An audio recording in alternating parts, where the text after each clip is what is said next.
Tēnā koutou e ngā iwi, e haere ake nei I te karere. E tonu ana te minita take mātauranga ki tana mahere kia whakakorehia atu te NCEA. Ahatia ngā pātai e rerere haere ana, tai pū atu ki era mō ngā hua ki te Māori. Ka hono mai ko te minita whanaketa ngārohe ko Shane Jones ki te kōrero I etahi o ngā take I te ao tōrangapū. Ka hoki te aro ki etahi o ngā hua nui I te ao hākinakina I te mutunga wiki nei.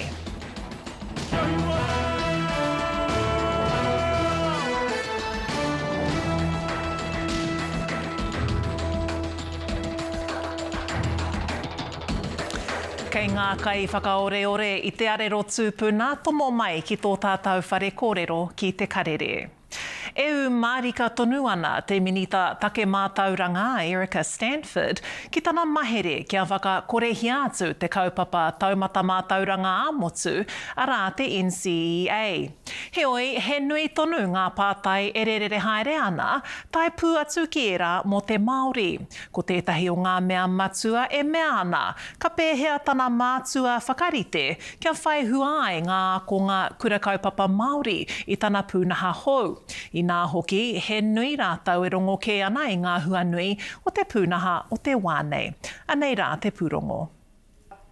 Kei te kōkiri tonu ngā hiahia kia panoni te NCEA. Heoi anō, I pakiri e hua te pūnaha hou mena he pai mō ngā kura kaupapa. What evidence do you have that Māori will do better under this new system? We know that when we put in this evidence-based resource all the way through primary and intermediate, we're going to give these kids not only tamariki Māori, but also the kids who need an education to change their circumstance the most, to wrap that protective cloak around them. This will make a difference. I raro I te pūnaha I nāia nei, kei te angi tū nā tauira o ngā kura kaupapa, ko te whakahua o ngā tatauranga, kei te whetū te kaumatoru ōrau te tutuki, taurite ki te ono te kaumatahi ōrau o ngā kura auraki katoa. Why scrap it instead of tweaking it? We heard from parents, many of the things I've said that they don't understand it, they find it hard to help their children through it. Ka whakahautia te NCEA mā te whakakapi I ngā taumata katoa ki ngā ture akoranga hou, e aro ana ki ngā pūkenga whaihua hei kawe ki ngā aramahi. Ko te mea e ki te ana e kua tātou tauira Māori nei, e eke ana ki te taumata. Mahue mai ko ngā hunga no rātou tēnei pūnaha ki raroro atu e putu ana.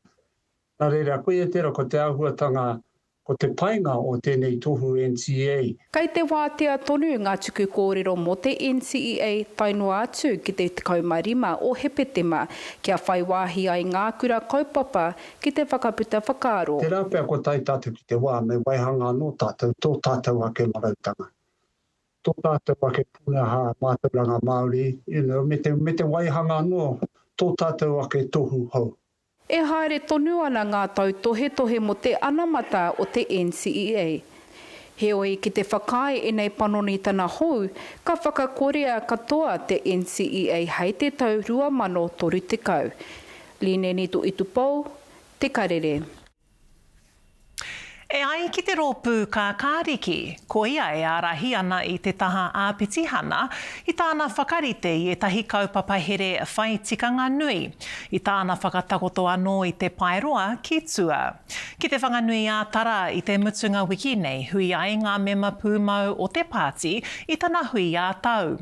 I kaha tā ngā kai ārahi takirua o te pāti tā Marama Davidson rāua ko Chloe Swarbrick, kōrero mo te whai kia tupu te pāti kia nui ake ai tō mua atu I ngā kōwhiringa ā-motu a te rātau. Kia whai tūranga mana nui ai ia hei pau ārahi I te kāwanatanga hou. Very clearly, this chopping and changing between the legacy parties has not delivered the transformation that New Zealanders so desperately need. So that is why we are doing the work on the ground with New Zealanders to ensure that they know that better is entirely within our grasp. E ai ki te patapata e Pōti Varian o te wā karere tahi, te kaumārua ōrau te hunga tautoko I ngā kākāriki, me te aha kua pūmau te nui o te hunga tautoko I te pāti I ngā marama te kaumāwaru kua hori nei. Kāti, hei kōrero i etahi o ngā nuku me ngā neke i te ao tō rangapū o te wā, e hono arorangi mai ana i te whare pāre mata i aia nei nā, ko te minita whanaketanga arohe, ko Shane Jones. Kai te minita tēnā koe nau mai anō ki te karere. Kia ora, kia ora. Nōna nahi nei, ka tūi a koe te tahi hui i te awa kairangi, i rāhiriti atu ai a ngā i tūmata nui. Hea te kaupapa matua o te hui rā, hea hoki ngā kōrero matua i puta? Ko te hui tuatoru tēnā, ko pau ia mātou te whakarite, nā mui ana hau e te hiara nei tāngata. E taitai mai ana hopu kupu, e makere mai ana i o kungutu. He whātorotoro no mātou, Aotearoa tuatahi, pēhea rānei te rere o ngā whakaaro, ngā tumanako, ngā mānukanuka, ngā āwhero, i wainga tonu i te marea. Paike me tai a tinana me puta a kanuhi, kōrero matanui ki a rātou. Ko ngā pātai i rere, hāngai tonu ki ngā take huarere, hāngai tonu ki te utu e whakawhiwhi ana ki te tangata ia te kotahi wiki me pēhea rānei tēnā utu e muru i ngā nama hiko. Etahi e pāna ki ngā kaupapa o tia hau te whakatakoto hei mahere, hei whaiwhai mā tō mātou kāwanatanga me pēhea rānei e whakaranea te painga me ngā herini ka puta i ngā mahi ika. Pērā rawa te āhuatanga o ngā kōrero i whakahoke mai ai ki a hau. Te hunga i taitai atu ki tērā o ngā hui ki etahi atu o ngā hui ko tike ia koutou te whakatū. He nui rānei ngā uri Māori ka tai ake, ngā uri rānei tamariki iho ana i te reanga kaumātua, e mui ana rānei e te reanga kaumātua ahua pērā rā te pakeke o te hungara. Ai, he rātu i te rima ono te kaupai heneti, ko mea, ko ruruhitia, ko koreheketia. Tuatu i ahau, ono te kaumā rima tau oku. E tērā wetahi, whai tamariki tonu ana, e tiaki tamariki ana, katupu tamariki ana, e puta mai ana. Engari ko te kupu, e puta mai ana i a rātou, he awangawanga no rātou, me pēhea rānei wā rātou tamariki e whiwhi whare ai, me pēhea rānei wā rātou tamariki e whiwhi mahi ai ki a kauara wātu rātou haere ki poi hākena noho marika ai. Engari tika tonu tāhau. Ko te rangatahi, kei wāhi ke, tākaro hutupōro ana, kore ue mōhio. Engari, koe tēnā te āhuatanga o te hui, bena karangahi ana hei taitaitanga mai ma te marea whānui, he kore koe mōhio, ko waipu ngā mea ka puta. Kia tahure pia tāua ki tō tāu arohe pū ki te tai toke rau. E ki āna tōna iwa te kau ngā prihimana no rohe ke atu i Aotearoa e tono atu ana ki te tai toke rau heiringa āwhina i ngā prihimana o reira a kua pokea ai te nui marika o ngā hara patu tangata kua pupu ake. He hara ki tō titiro ngā take matua. E pērā ana te nui haere o ngā hara i te rohe, ka tahi karua. E aha ana te kāwanatanga hei rongo ai aua take i tēnei wā tonu nei. Tēnei wā e noho taimaha ana te iwi. Ai, tērā wetahi kāinga no nohi pēnei i te wāhi whakatupungi ai a hautu atu i Kaitaia. Kai kohe tika tonu tāhau.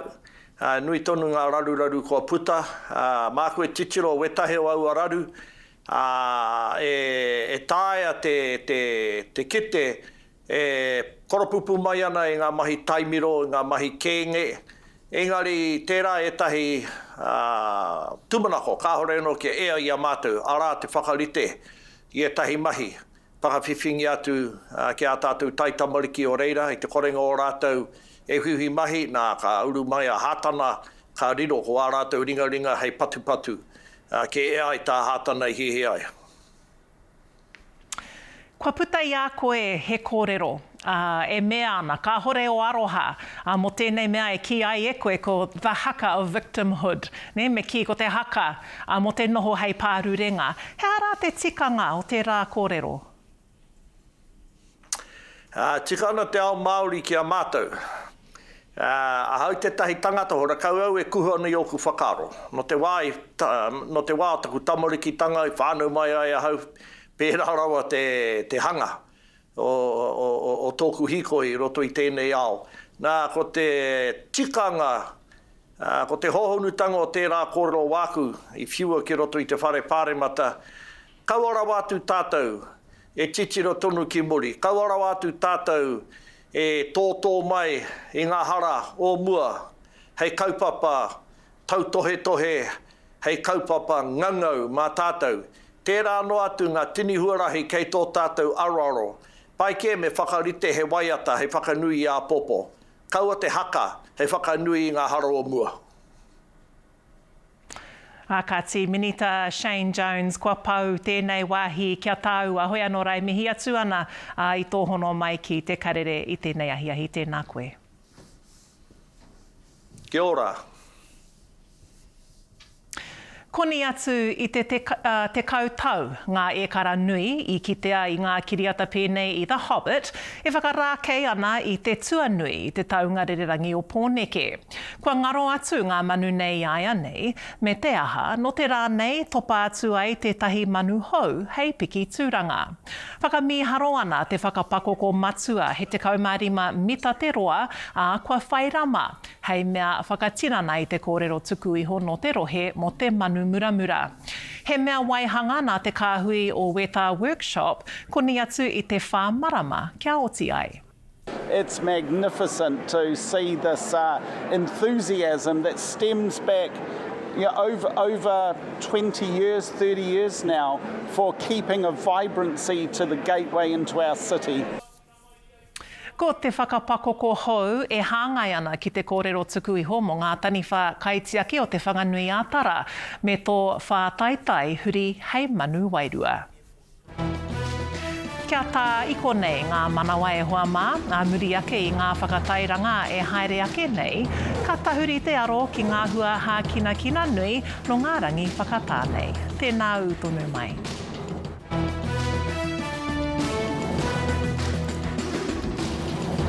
Kia ora mai anō. Tērā tētahi tokorua Māori kua whakapuaki i ngā take i whakaarangi ai e rāua he ingoa take, hei ingoa hou mō rāua. Ka kōrero hoki i āhorangi Ella Henry mō te toko maha o te hunga e huri ana ki te whai ingoa Māori hou mō rātau, me tā te mahi nei tōtō atu i te tangata ki tōna Māoritanga. Kia te ahi paurewa Forbes, tēnei pūrongo. With the change in the political landscape, it encouraged me more to reclaim the Ruka name, because if there's anything I want for my children, I want them to have a future that is Māori. He nui ngā kōrero e puta mai ana mo te tuakiritanga me te ahurea i Aotearoa nei. Me te nui o ngā Māori e kōwhiri ana ki te taumanu i o rātou ingoa Māori. Koenei ngā kōrero o ētahi tokorua e whakatau ki te whakahoki mai i o rāua ingoa whānau, me te tikanga o taiwa haerenga i a rāua. Ko Te Aki Kirei taku ingoa, and my name before was Jackie Gray. Part of a journey in life is to get truer to the essence of who you are. It just occurred to me that my father's ingoa in Te Reo, Te Aki Kirei, would be an important step to revitalise myself.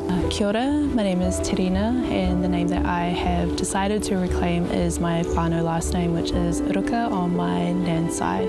I'm really pleased that over the last 30 years, it really has been happening over a long period of time, as the revitalisation of Te Reo me ngā tikanga, the language and culture, part of that revitalisation has been rekindling knowledge of our tupuna names and also the naming methods, like children are being named for events, because i mua rā, in the old days that was very normal, that a particularly important place or person was remembered and commemorated. So a lot of our names were quite long, a lot of our names were quite difficult for non-Māori to speak and to say correctly, but I think that that is also part of the revitalisation agenda, which is reclaiming and restoring and doing it in a way that fosters tino rangatiratanga. So my dad was born Te Aki Kirei, and then took on the anglicised version of the name Jackie Gray and wasn't really known as Tiaki for his lifetime. He passed away 23 years ago. And I was his namesake. I'm the youngest of my whānau, I'm the pōtiki. So it's a great honour actually to carry his name and his mana. Many of us being Māori is a journey. It's a journey to learn te reo. It's a journey to learn our whakapapa. Sometimes it's a physical journey home to a marae that we were not born around. I was born in a new land, in a different country, and I am very, very pleased to say that country does not exist anymore, except in the minds of a very small group of white supremacists. I guess in essence, my grandparents are part of the urban migration, you know, sold the idea of leaving their rural areas, their whenua, to move to the big city essentially in Tāmaki Makaurau to put a roof over our heads. And with that came disconnection. The reason why I've decided to reclaim it, I guess, is a way of honouring my tupuna, a way of honouring my grandmother especially, because my grandparents just come from that generation where, you know, te reo Māori was beaten out of them. It's not a fable, it's, you know, not a made-up myth or anything, it's something that's really entrenched in what was New Zealand at the time. I think there are as many diverse ways of reclaiming our ingoa as there are choosing whether or not to have a moko kauai. Some people go home and they do it at home and they consult their you know, kaumātua and queer and their rangatira, and some people don't. And that's all fine. It's okay to show people vulnerability and parts where we're actually carrying burdens of intergenerational trauma, and to also redefine ourselves accordingly. So I have absolutely no regrets. It helped me get through some rough times. It helped me deal with some mamai that was intergenerational. And I'm trying to find words. It's almost like I feel a korowai around my shoulders. It's aroha. And so that tipuna aroha is the thing that I asked for, and that's what's come. Ki ngā kōrero aha kina, poi tūkohu, kua whai wāhi atu te kapa Tall Blacks ki te whiringa whānui o te whakatatai Asia Cup ki Saudi Arabia. Nā runga i tā rātau wikitoria i ā rātau kēmu katoa i ngā tukinga āpuna. I hinga te kapa o Haina i Aotearoa, ko tahirau te kaumāwaru ki te whetū te kaumāwaru i te kēmu tuatoru. E rua te kaumāwaru ngā piro i oti i te kai ārai i a Flynn Cameron. I eke te kapa o Aotearoa ki te taumata tike o te puna D, kia mana ai te koke ki ngā whiringa whānui, e tāria ana ngā hua o tukinga kē, kia kite ai ko wai hei hoariri mo tātou i te whiringa whānui hei te taite nei. Ki te riki NRL i raru nui te kapa tamatoa i tā rātau hinganga tuatoru i te kapa Bulldogs, nō rātau e whiua ana hoki e te huarere i poi hākena. E memeha haere ana ngā tūmanako kia tae te kapa tamatoa ki te kāhui toko whātoa. Anā ko te pātai ka tae rainei tēnei kapa ki ngā whiringa toa. I te nuinga o te kēmu he wawao noa te mahi. Nā wai I he ka he ke atu I te rironga o tō rātau kai tohu matua. Everyone wants to be a top 4 team. I mean, and then it gives you a really good shot at the end of the season. But like tonight won't define us. You know, we've got a lot of football to play at the back end of this year, and you know, we've got to get back to playing our best football, and the rest of it will take care of itself. Kia kaha tonu tamatua. Mā pēnei tā taku tamae ki nei waz ki runga ake. Ka te muri ake I ngā pānui hoko e haere ake nei, ka aro tātou ki ngā tohu huarere. Tēnā utono mai. Me arohi ki. Karahui mai anō e haere ake nei ko ngā tohu huarere.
mātua i tēnā ngā kauenga kōrero a te karere mo tēnei haora. Hui ka waiho mai koutou ki te whakaeke a te kapa o te piringa i te whakatata e kapahaka o Manawatu horo whenua mo ngā kura tuarua o te rohe i te mutunga wiki nei. Noho ora mai rā.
Ko te reo, te take.